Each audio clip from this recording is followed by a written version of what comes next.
The fighting continued. It was not the first time that I was fighting alongside Obanai. We've also been training together. It is safe to say that we know each other's attacking positions from the back of our hands. In our case, now, Obanai is circling around the demon, distracting him while I look for a chance of stabbing the demon straight through the heart, freezing his blood vessels to that he can't move. However, the Upper Moon form managed to see through our little plan. Instead of being distracted, he kept an eye on me, therefore giving me no chance of attacking, but I had to go through it no less. If I fail, me and Obanai will simply switch places, meaning that I then become the distraction and Obanai can attack. The arms of the demon turned metal-like as he blocked our sword, stopping me from stabbing his flesh. "Obanai, switch!" I shouted. Second after, Obanai landed behind the demon and swung his katana, aiming at its neck once more. The chance of success is present. I held my breath, but appealed more focus onto my katana, pushing it against the claws of the demon.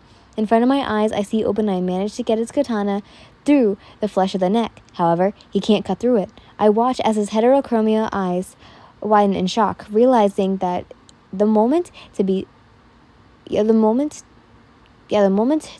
soft flesh had changed into a soft, solid something, completely shutting out the chance of being sliced through. The next second, we were both sent into a powerful hit into our stomach, sending the two of us flying backwards due to the impact. Hissing in discomfort, I managed to regain my balance, looking at the demon, who playfully smirked, disappeared. The only emotion left from him was rage. The third arm grew out immediately in the middle out of nowhere, which is the same thing that hit the two of us away. On the other side, Obanai is slightly surprised at the sudden change in aura from the demon standing in between him and me. Oh my, I was so close to death. Master won't be impressed. The Upper Moon Force stood up from his original kneeling position. In order to impress him, why don't the two of you go and die? A dangerous grin climbed its way up to his lips. His eyes glowed crimson. His breathing became heavier than ever. He has lost his mind. Next second, the demon was supposedly 10 meters away from me, appearing right in front of me. Yin, watch out! My breath hitched in disbelief as my body reacted instantly. I managed to block his claws from piercing through me, barely though. His power increased so much that I struggled to push him away from me. Obanai quickly came to assist. He leaps forward, decreasing the distance between him and the demon within a blink of an eye. Swinging his katana in a horizontal slash directly straightening to the body of the demon, wanting to cut his body in half. "No, Obanai, don't!" The moment I saw the smirk on his face, I immediately screamed, knowing that Obanai has fallen into his trap. It's too late. By the time Obanai realized something is not right, he is already up in the air, and it is possible for him to change the direction that he is heading. The demon uses to his advantage. Instead of attacking me with both arms, he only used one, while the other stretched out to Obanai, ready to pierce through his neck, killing him in an instant. No. I am not losing him. Not today. I had to do something. I can't let him die. I need to save him. Taking in a deep breath, I pushed that one single claw away from me.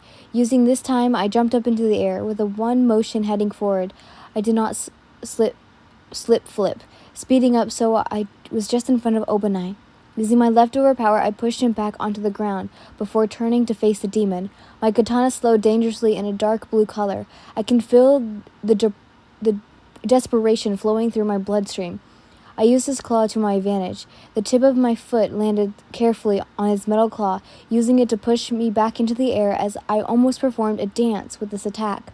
Swan on ice is the most graceful attack of all, having to follow the proportion of my katana the whole attack, looking from a side to imitate a swan.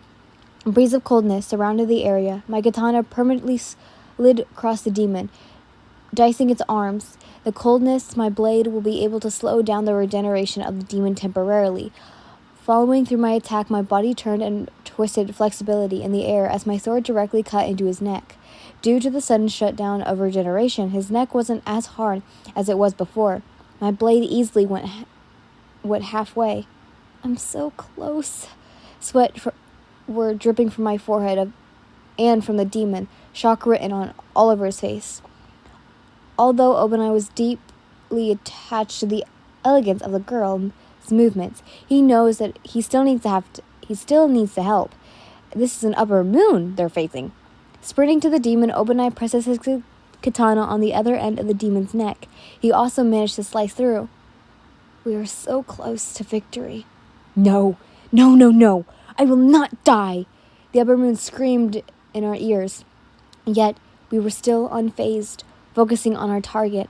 I can feel its power increasing. It would be smart to retreat, but we are so close to winning. Finish him now. It's the only thing that accompanies our minds. But then, the sound of flesh being sliced was closely followed by a heavy groan. Obanai! My eyes darted to the side where the groan sounded, only to see a bloodied Hashira. His striped hori is painted in crimson. One of my previous arms that I cut off regenerated, and it immediately went through Obanai, leaving a huge cut on his waist. I was concentrating too much on Obanai to notice the upcoming.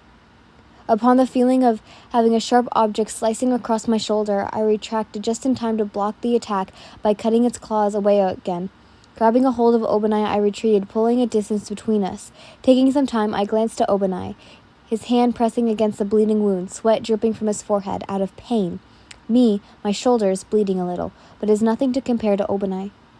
You two are a couple, aren't you? The upper moon asked. He licked his claws, cleaning the blood. The way you guys care for each other. Aww. How sweet. This demon is still too talkative to my liking. Maybe you should die together then. Knowing that Obanai needed time to recover, I must take him on by myself for a while. Distracting the annoying speech of the demon, I charged, taking the dominance. The demon showed no surprise as he calmly blocked my katana. No way am I dying here. We are going home together. With this thought in mind, my attack only became more violent. Although taking an upper moon on my own is quite difficult, I still managed to learn and leave numerous of cuts on him. But he regenerates way too quickly. It's going to wear me out, for God's sakes. Kicking the demon on the arm, I used the supposing force to push away from him, landing next to the serpent pillar. Ian, he called my name. Somehow pains my heart upon how fragile it sounds. Enraging my thoughts of killing the demon, for revenge, for him, for Iguro Obanai. Don't worry, Obanai-kun. Letting out a tiny smile, I used the spare seconds I had to tie in my mask, so it won't fall. Just stay safe. Just stay safe. Obanai softly agreed, although this did not suppress his worry. Of course. Some scenes flashed past my eyes. I lowered my head before replying, of course. Without giving my brain any time to think into the memory, I attacked the demon once again. Attacking the demon, there is only one aim: to kill. The thought of killing is dangerous. It's a strong emotion that blinds you. Although it can make you stronger as an individual, in most cases, the rage of killing brings severe consequences. Blind by emotion, lack of calmness to progress what is better for the decision often lends to more trouble. I already started attacking, pushing myself to the limit. Revenge. For him. Giving my body to my heart, my brain was completely out of control. I jumped into the air before the demon, slaying him from the front. If I cut down his claws once more, I can change my breathing technique in the air, therefore slice his neck within one go. Don't do it! Obanai's voice screamed behind me, but it was too late for me to stop. My katana already cut down the 2 claws, but his scream was what made me flinch in the air. Don't do it! I shouted, trying to stop him, but I was too late. Not now! From the corner of my eyes, I see a third hand regenerate from the side, reaching out for me. Shit, that tiny flinch took the perfect chance away from me. I can't dodge. The immense headache hits me again. Scenes starting to coincide together. Next second, I felt a strong force pulling me to the side, causing me to fall on the floor, sliding backwards. until my back came in contact with a tree. I am at a safe distance. When I wake up, I look up, and I realize the injured Obanai had took my place instead. "Don't touch him! Don't touch her!" The sound of flesh being pierced through was heard again. In the silent night, sound of blood dripping down the ground triggered my nerve. "Obanai!" I screamed at the top of my lungs, tears already sliding down. "Yin!" Time slowed itself down. I watched in shock as Obanai is lifted up from the ground, blood dripping down from his lower body to the grassland, painting it in a dark crimson. His head dropped onto the side as I met the heterochromia of the serpent Hashira, who has the softest eyes I've ever seen. "Obanai." I can't even control my own tears. My head dropped as my body is shaking violently due to anger and fear. Coldness emanates from me. I drag my katana as I walk towards the demon step by step. He looked at me, amused, licking his lips. "You motherfucker," I swore, feeling nothing but rage, hatred. "For hurting him, you shall die the most painful death. You motherfucker."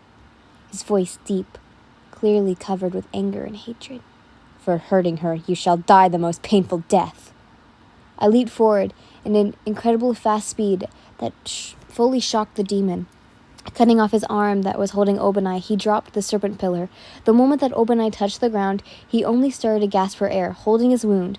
My senses were long gone.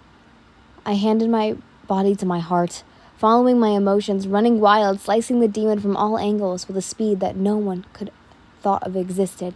However, my katana landed. The cut will burn in unbearable heat that tortured the opponent hugely.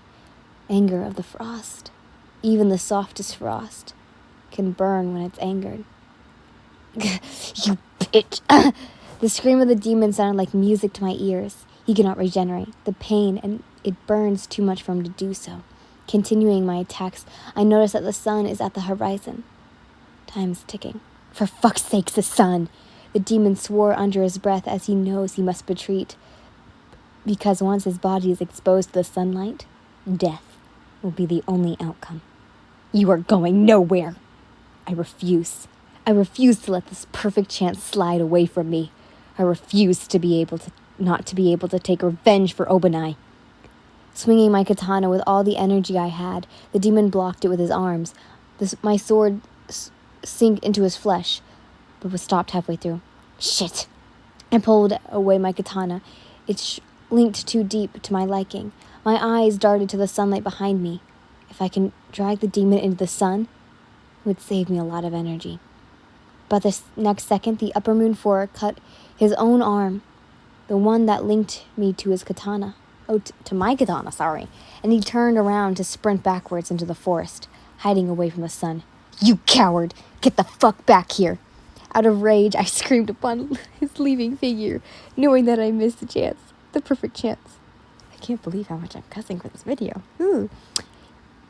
And the weak voice of Obanai pulled me back to reality, turning around to run into the sight of the serpent Hashira, leaning against the closest tree trunk, blood painting everything around him.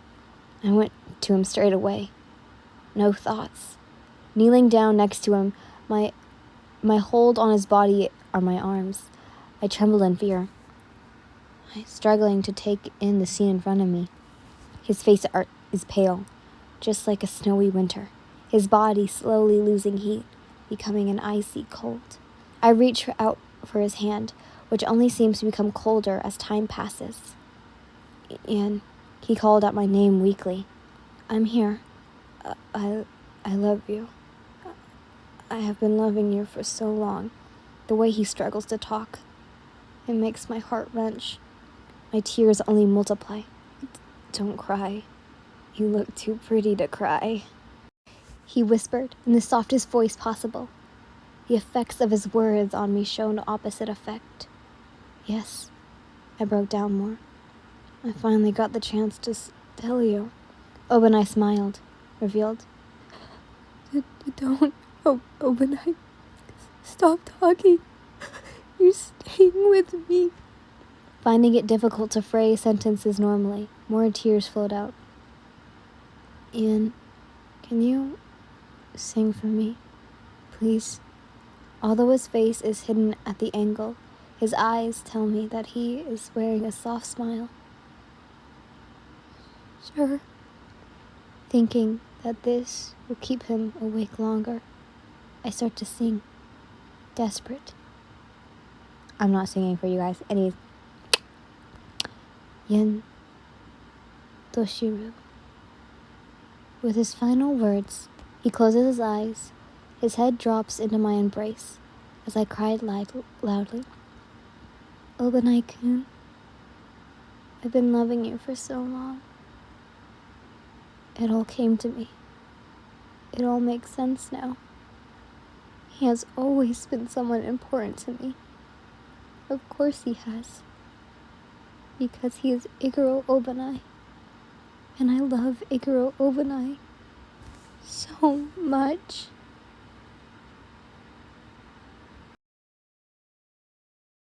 P.S. Obanai is not dead. And thank you for everyone who wished me happy birthday yesterday. But today's my birthday. For me anyways. I hope you guys enjoy. I love you all so much. Bye!